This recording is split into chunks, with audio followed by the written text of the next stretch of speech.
Doamnelor și domnilor, invitata mea este absolventă de jurnalism cu master în antropologie și folclor.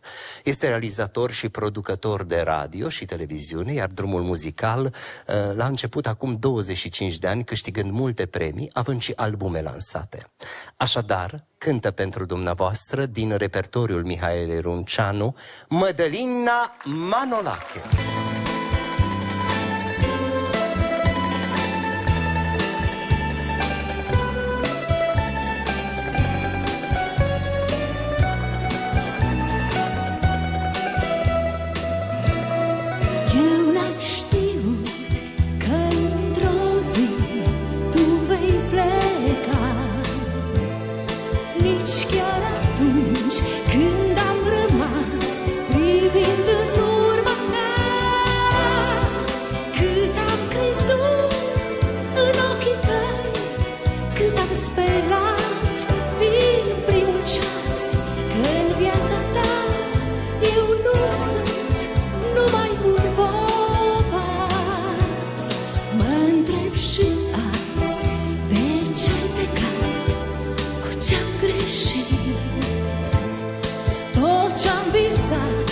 Ce-a fost frumos, acum s-a risipit, dar totdeauna, ca și acum, tu vei rămâne în gândul meu.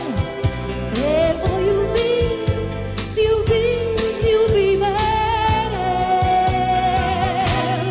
Cât aș fi vrut să te chem, cât aș fi vrut să revin și să uităm tot ce-a fost, să ștergem lacrimi de nostalgii. Dar eu din drum nu te-am oprit, nu am avut curajul să te chem și am rămas doar cu orgoliul meu rănit. Cât aș fi vrut să te chem, să retrăim lumina clipei de ei, să încercăm să o chemăm înapoi.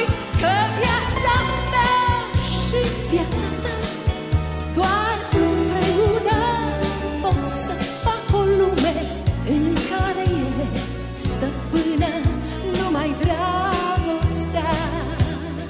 Eu n-am știut că într-o zi tu vei pleca, nici chiar atunci când am rămas privind în urma ta.